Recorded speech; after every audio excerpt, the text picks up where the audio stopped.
A very good afternoon. We are sorry to arrive to you this late. My name is Patricia Lukoma, and this is your lunch time news. Now, straight away into the bulletin. The Uganda People's Congress UPC party candidate Dr. Eunice Otuko Apio has emerged triumphant as the winner of Oyam North Parliamentary by-elections. The seat became vacant following a tragic murder of Colonel retired Charles Okello Engola.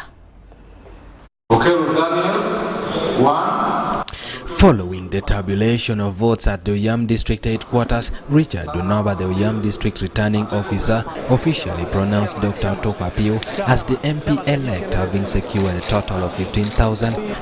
Eunice Otuko Apio, who has obtained the largest number of votes to be the elected candidate for Oyam County North Constituency, Oyam Electoral District.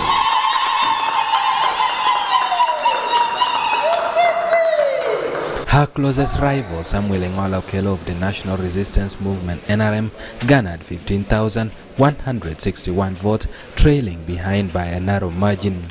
Freddie Newton Okello of the Forum for Democratic Change (FDC) clinched the third position with 714 votes, while Daniel Okello of the National Unity Platform followed closely with 403 votes.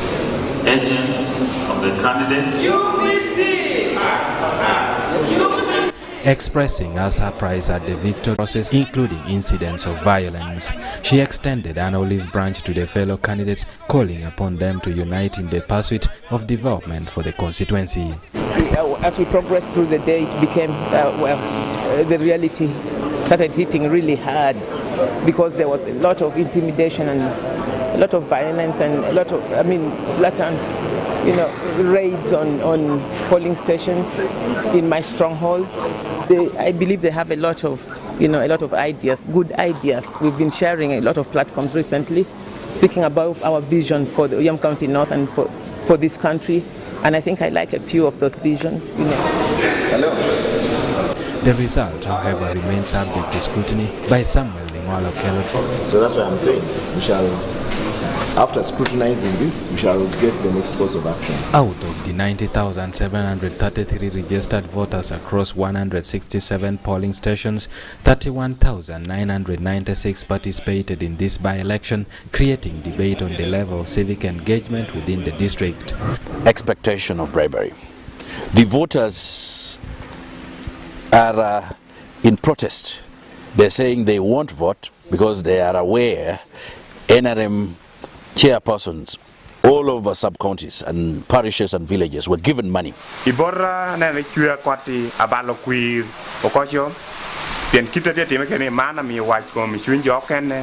commend all the candidates. On his part, Justice Simon Biamokama Mugenyi, the Electoral Commission chairperson, applauded the voters and candidates for upholding peace during the exercise.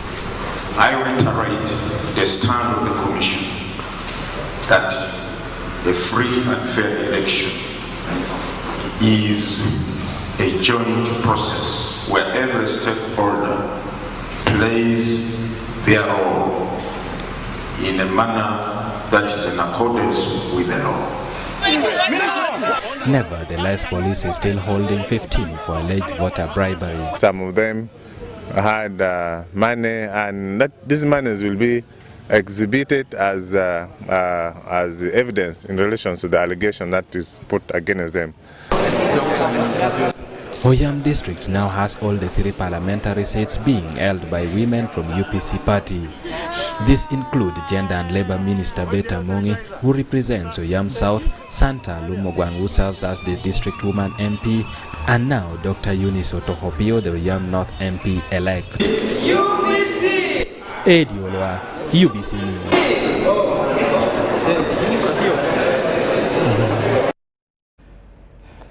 Now, a bit of sad story here in a devastating incident that took place yesterday at around 9 p.m. along Tungamombarara Road in Itojo. Mr. Apollo Nyegamehe, popularly known as Aponye lost his life in a fatal road accident involving 2 motor vehicles. The collision occurred between a Land Cruiser registered UBF 3007 and a stationary Fuso truck with registration number UAZ 767D. Preliminary investigations into the tragic incident indicates that the Land Cruiser traveling towards Kabale collided with a parked Fuso truck in Itojo. The Fuso truck had encountered mechanical issues, prompting it to come to a halt alongside the Ntunga-Mombarara Road. Well, may his soul rest in eternal peace.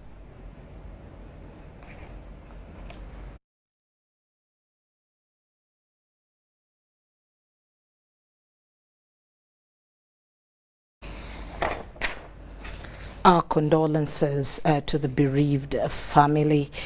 Now into other stories. Police, along with Youth Integrated Development Organization, YIDO, has embarked on a students and teachers sensitization campaign on how to prevent crimes in schools. Let's hear more in this report. Coming to school for the benefit of our parents.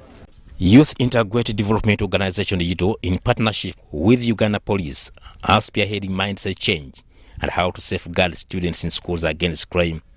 Students from Kolo High School gather to listen and learn on schools against crime, vigilance, and other petty crimes that often take them unaware at their school. That I have to work with you, we have to cooperate. So in building this team, Schools Against Crime concept is meant to instill values of integrity, ethics, moral leadership, and improve discipline amongst learners. We are on our program of Schools Against Crime, and we have moved with the Uganda Police as our partners, and we always try to teach our students here how they can fight crime and how they can avoid it so that they are good citizens of this nation. To combat crimes in school, police and YIDO adapted Schools Against Crime, a holistic and cost-effective program focused crimes in schools. with our brothers from YIDO, has helped us in fighting crime in school, and it has really improved the students. It has empowered them in fighting crime. It has also helped us in reducing crime in schools. How we create the SAC clubs here in schools like Kolo High School is to be our agents, to be our eyes, to be our ears for the Uganda Police Force, for YIDO. In case there is a strike, they are our agents. We get informed very fast and curb it down. Schools Against Crime is meant to transform the future leaders. Empowering schools, we're empowering students to be able to prevent crimes, to be able to report crimes, to be able to report incidences. This program has moved to very many schools around Kampala and outside Kampala, but why we majorly look at Kampala because it is rich in crime. Being with the slum and looking at those other activities surrounding Kampala and the events and the lifestyle of these students from their parents on their way coming to school, and at school when they meet other colleagues, what they share from their peer groups. So we hope that if we continue visiting schools, we shall fight this. The main purpose of Schools Against Crime is to provide learners with an education foundation from which they can build successful, independent lives. It has showed me the relationship between me as a simple student and then the students at large. I've got exposed to the people within the school and then the teachers as well. I want to ensure that we will prevent and also minimize the crime rate in our school and also schools around us. Haruna Mtesa Sira, UBC News. Thank you very much there, Haruna. Now, Ministry of Education and Sports has expressed commitment to promote physical education, increase accessibility to achieve holistic growth and development, while inaugurating the Physical Education National Festival at Kibuli Senior Secondary School grounds. The Principal Assistant Secretary, Ministry of Education and Sports, Jacqueline Basemera, who represented the Permanent Secretary, Katia Lamaro, said through physical education under the new lower secondary curriculum, government is taking effort to vocationalize education.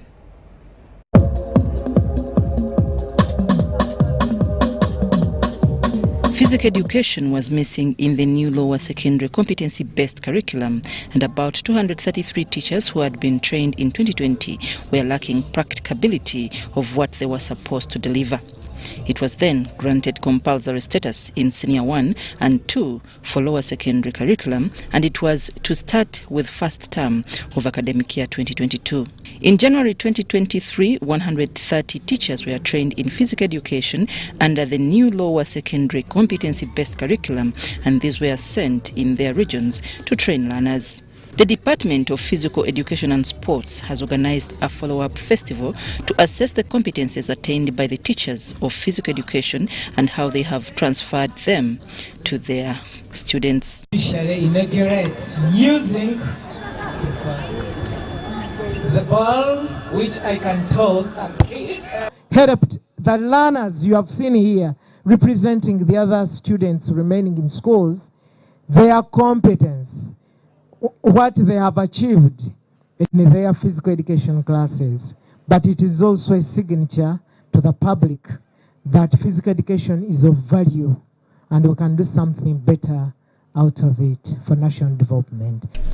Students from various schools in 8 regions across the country have exhibited talent and skills as per the syllabus of physical education that include gymnastic, locomotion, walking, running, transparency, and weight body shapes.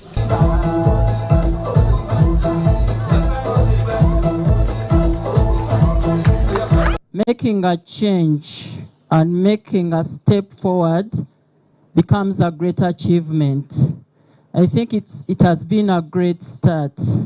Students of physical education also displayed items that are used in doing this subject and also made presentations in poetry and original composition as per the theme Physical Education Holistic Tool for Personal Growth and National Development.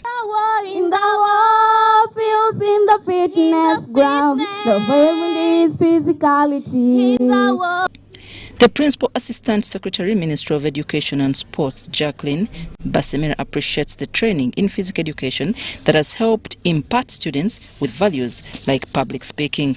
I realize that beyond the physical education and the sports, I see there's other values which have been imparted and skills.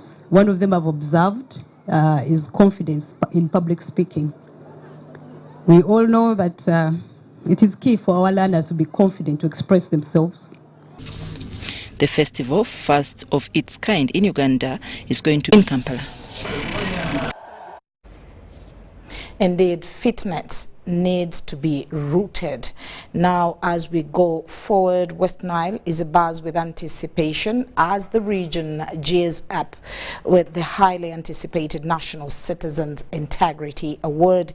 The prestigious event, organized by ActionAid International Uganda in collaboration with key partners such as Inspectorate of Government, Directorate of Ethics and Integrity, Transparency International, Uganda Net Network, and Anti-Corruption Coalition Uganda, is set to take place on the 11th of this month in Kampala.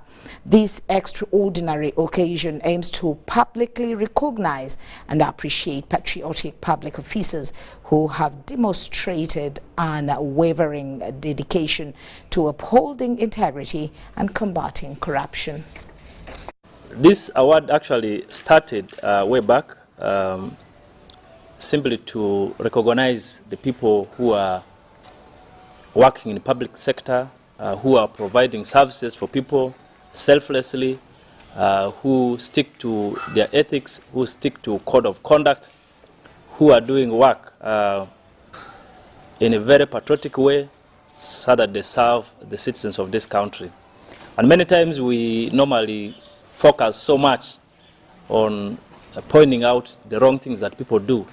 We think it is now right time we also begin focusing on rewarding those who are doing their best. It is the local people doing it. Those whom they think are corruption-free. Because now on radio, if you are going to nominate someone who is corrupt, and the other person calls, say, no, so and so, that one we don't trust because of ABCD.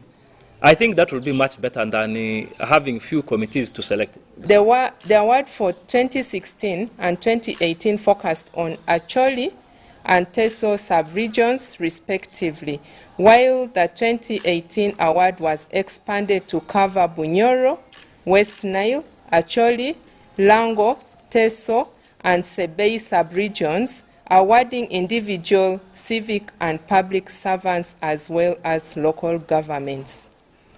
The overall winner in 2020 was Miss Florence Adoki, a frontline midwife and Masindi Main Hospital.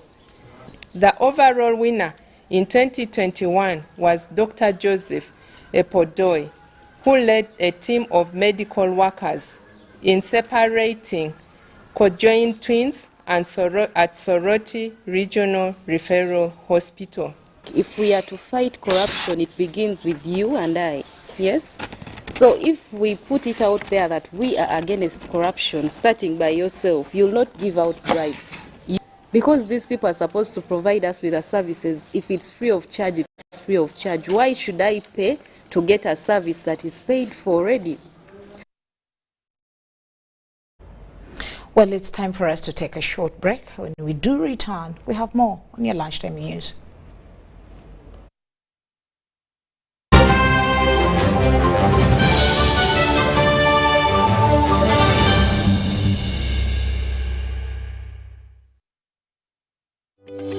These days, our homes are no longer just the places we live. It's where we attend meetings, go to class, keep each other safe, and entertain ourselves. To do this smoothly, you need a reliable internet connection. Buy the MTN WakaNet router, which connects up to 32 devices and gets a free 40 GB data bundle at only 149,000 shillings. Or buy the MTN WakaNet MiFi at only 75,000 shillings and enjoy a free 15 GB bundle to stream, study, work, and play on the go. Visit any MTN service center to buy the MTN WakaNet router or MiFi and enjoy the internet that does amazing things.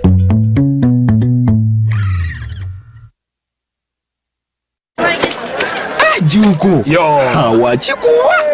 Check the shopping, man. What's your secret? Haven't you heard of the parish development model PDM? Yes, I did, but I thought it was just a talk. No, Sebatia. It is real. I and a few friends together formed a circle, accessed money from the PDM, invested in a poultry project, and now things are moving. Juko. I thought I was one of your friends. You are. But you left me behind. I didn't leave you in poverty. What you do, just visit your LC2 chairperson and your parish chief and start the process of economic transformation. Just like that. The parish development model is an initiative from the government of Uganda through the Ministry of Local Government designed to transform all lives of Ugandans for the better. PDM, my parish, my development, my life. It's Freaky Friday from Airtel. Buy or gift. Buy or gift. Get freaky too. Dial *100*0# to load a Freaky Friday bundle for you to enjoy the best offers on voice and data. To buy a bundle for friends and family, dial *100*0#.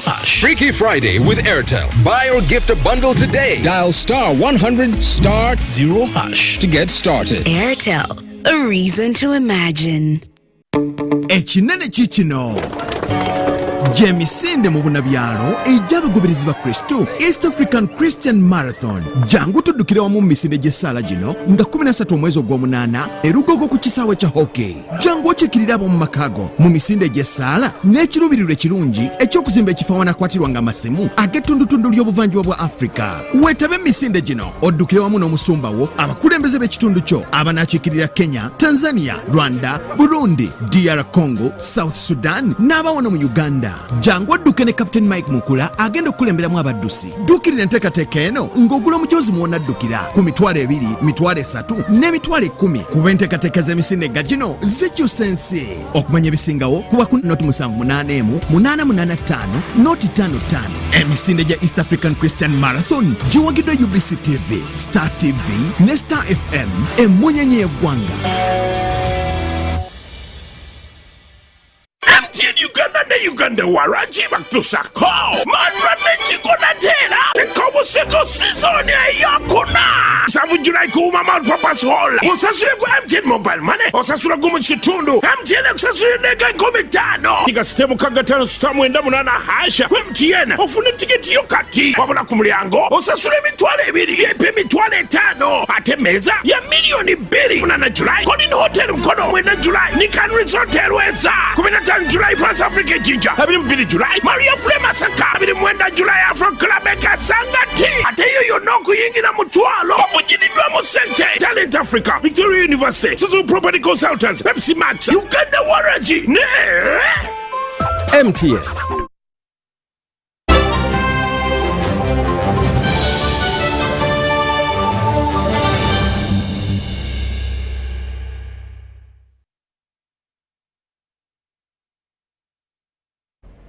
Well, we are still together in your lunchtime news. Thank you so much for giving us time. Now, into more stories. Uganda has intensified oil drilling activities in the country's West Rift Valley as it eyes production of oil and gas in 2025. The government started drilling its first oil well in January this year as part of a $10 billion project to develop Uganda's oil reserves. This area, operated by China National Offshore Oil Corporation, CNOOC. CNOOC officials say their state-of-art rig has the capacity to drill up to 8 kilometers below the surface with a minimal environmental footprint. Minimum emissions, it's all controlled and contained. It is certified. We've had NEMA visit and assess our impact of work, and we are confident that we are in line with the environmental regulations laid down. The Kingfisher field will produce 40,000 barrels of oil per day at its peak. Work is also progressing at the Tilenga oil field operated by Francis Total Energies. About 190,000 barrels will be produced here per day at peak. Currently, we have 2 rigs that have already been assembled, and the 3rd rig is being transported. So I think the first rig is undergoing testing, certain technical tests, in order to get ready for spudding, which is expected next month. Uganda's crude oil reserves are estimated at 6.5 billion barrels, of which about 1.4 billion are considered recoverable. Getting the oil out of the ground has met international condemnation from climate activists over the fear of biodiversity destruction. The oil wells are being drilled in an environmentally sensitive region that has game reserves, forests, lakes and rivers. But now technologies have improved. We do not have to drill everywhere. Why? When you drill everywhere, you increase a lot of footprints. And remember, we have the local communities that are living here. We have people that are working here and coming out. And we have also the ecosystem that we have to preserve because it's a natural ecosystem. So you want to reduce your footprint as much as possible. So what do? We drill what we call multiple wells on one well pad. Construction of a 1,400-kilometer oil pipeline is also expected to begin this year. It will be the world's longest heated pipe, transporting the crude from oil fields in western Uganda bordering the Democratic Republic of Congo to international markets via the Indian Ocean port of Tanga in Tanzania. The national oil company says it is progressively phasing down to the 2025 target for the first oil output. Uganda believes the development of its oil and gas resources will greatly change the country's economic and social status. Leon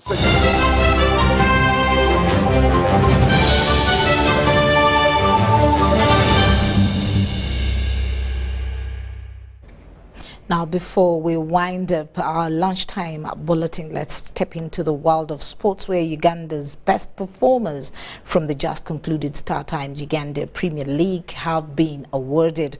This was during a colorful Pilsner Star Times Uganda Premier League Seasons Awards ceremony hosted at Sheraton Hotel in Kampala. Vipers Sports Club skipper Milton Karisa has been named the Star Times Uganda Premier League Player of last season. Karisa, who also won the Coach's Player of the Season award, played 26 matches, has scored 9 times, topped the assists list with 8 and won 5 Pilsner Man of the Match accolades, and importantly, spurred his club to glory. I would like everything that I've achieved here today, to say that it's all because of God.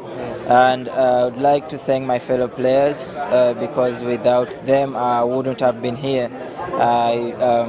Management of Vipers and our lovely fans, thank you for everything, and thank you for always supporting us.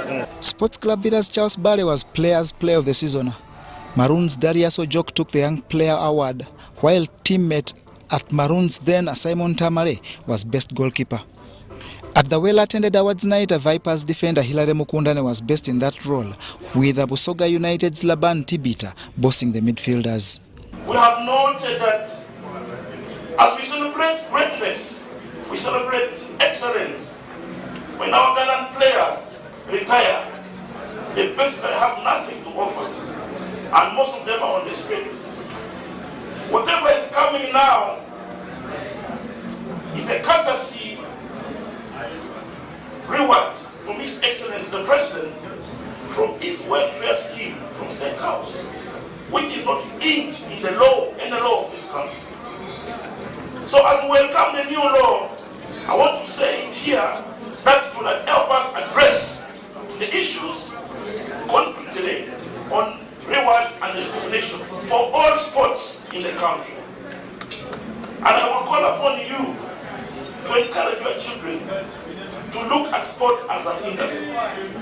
Vipers' dominance was sealed with coach Alex Isabi's exploits, with the top scorer gift going to Express FC's Alan Kaiwa. There was a platinum award to the legendary Crane striker Andrew Fimbo Mukasa, while players like Grant Masiko, Dennis Kaka, Gift Fred, Lawrence Bukenya and Wahab Gaddafi were on the best 11 squad of the season. John Barnes, Sentamo, YBC News. And that's it from us. Thank you so much for giving us your space in your lunchtime. My name is Patricia Lukoma. Very good afternoon to you. Stay tuned.